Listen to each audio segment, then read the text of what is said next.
এবার একটু শুনবো যে রাসূলুল্লাহ সাল্লাল্লাহু আলাইহি ওয়াসাল্লাম কদরের রাতগুলোতে কি কি ইবাদত করতেন। আমি খুঁজে 5টা আমলের কথা পেয়েছি বিশেষভাবে, কমন যে আমলগুলো সেগুলো তো ছিলই, বিশেষভাবে 5টা কাজ রাসূল সাল্লাল্লাহু আলাইহি ওয়াসাল্লাম এই কদরের রাতে করতেন। 1 নম্বর কাজ হচ্ছে তিনি সারা রাত জেগে ইবাদত করতেন এবং পরিবারের লোকদেরকে ঘুমোতে দিতেন না, উঠিয়ে দিতেন। বছরের অন্য কোনো সময়ে সারা রাত জেগে ইবাদত করার কোনো নজির রাসূল সাল্লাল্লাহু আলাইহি ওয়াসাল্লামের জীবনে ছিল না। সব রাতে ঘুমাতেন। আম্মা জান আয়েশা রাদিয়াল্লাহু তাআলা আনহা বলেন, ইযা দাখালাল আশরু আহিয়াল লাইলা ওয়া আইকাযা আহলা ওয়া জাদ্দা ওয়া শাদ্দাল মিজার। রমাদানের শেষ দশক যখন আসতো রাসূল সাল্লাল্লাহু আলাইহি ওয়াসাল্লাম সারা রাত জেগে ইবাদত করতেন। পরিবারের সদস্যদেরকে জাগিয়ে তুলতেন, স্ত্রীদের ঘুমাতে দিতেন না, জাগিয়ে তুলতেন। ফাতেমা রাদিয়াল্লাহু তাআলা আনহার ঘর পাশেই ছিল, তাদেরকে যে জাগাতেন এবং নিজে সারা রাত ইবাদত করতেনই। জাদ্দা ওয়া শাদ্দাল মিজার, খুবই বলিষ্ঠ ভাবে, খুব মজবুত ভাবে কোমরে গামছা বেঁধে নামার একটা এক্সপ্রেশন এখানে দেয়া হয়েছে। মিজার, ইজহার মানে হচ্ছে বাংলা করলে হয় লুঙ্গি। লুঙ্গি আমরা যখন খুব শক্ত কোনো কাজ করতে যাই তখন তারা কি করে, খুব টাইট করে লুঙ্গিটা বাঁধে। তার মানে বোঝানো হচ্ছে রাসূল সাল্লাল্লাহু আলাইহি ওয়াসাল্লাম কোমরে ভালো করে লুঙ্গি বেঁধে বা গামছা বেঁধে আটগাট বেঁধে নামতেন শেষ 10 দিনের জন্য। এই সময় তিনি মানে কাউকে কেমন যেন চিনতেন না, সবসময় ইবাদতে মগ্ন থাকতেন। এটা আমরা করতে পারি যে শেষ 10 দিনে, আর যেহেতু 3 দিন বাকি, আমরা একটা স্পেশাল প্ল্যান করতে পারি যে আমরা আমাদের সর্বোচ্চটুকু উজাড় করে দিয়ে লাস্ট 10 ডেজ অফ রমাদানের এই বরকত আমরা হাসিল করব, এটা যেন আমাদের মিস না হয়। তাহলে এটা আমরা একটা পেলাম। 2 নাম্বার হচ্ছে ইতিকাফ করা।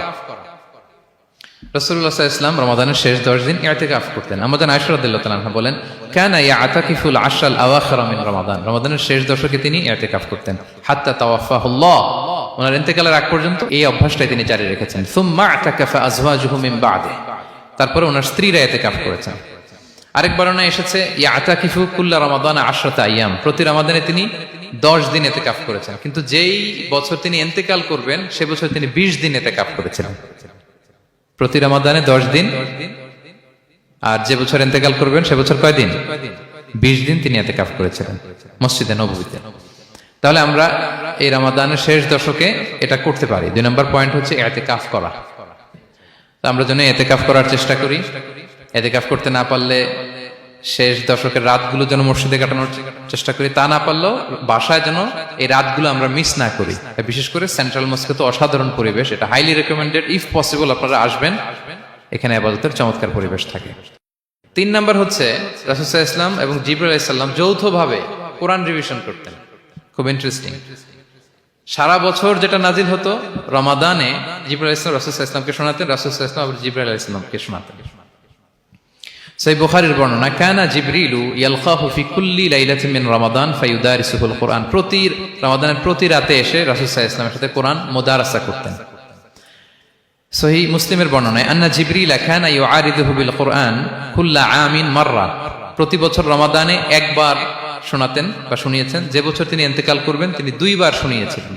আরাদা ইউআরিদু মানে এটা ফ্রম বোথ সাইড। আরবি শব্দটা এমন যে জিবরাইল আলাইহিস সালাম শোনাতেন, এরপর রাসূল সাল্লাল্লাহু আলাইহি ওয়াসাল্লাম জিবরাইল আলাইহিস সালামকে শোনাতেন। কোরআন রিভিশন করা। তো এই শেষ দশকের রাতগুলোতে আমরা যেন বেশি বেশি কোরআন পড়ি। কোরআন তেলাওয়াত, কোরআনিক রিসাইটেশন হতে পারে, কোরআনের অর্থ পড়া হতে পারে, তাদাব্বুরে কোরআন হতে পারে, কোরআনের হালাকায় জয়েন করা হতে পারে। ইন ইটস এনি ফর্ম আমরা যেন কোরআনের সাথে অ্যাটাচমেন্টটা বাড়াই লাস্ট 10 ডেজ অফ রমাদানে। 4 নাম্বার কিয়ামুল লাইল করা। রাসূল সাল্লাল্লাহু আলাইহি ওয়াসাল্লাম কিয়ামুল লাইল করতেন এবং কিয়ামুল লাইল শব্দটাকে রাসূল সাল্লাল্লাহু আলাইহি ওয়াসাল্লাম কদরের সাথে জুড়ে দিয়েছেন।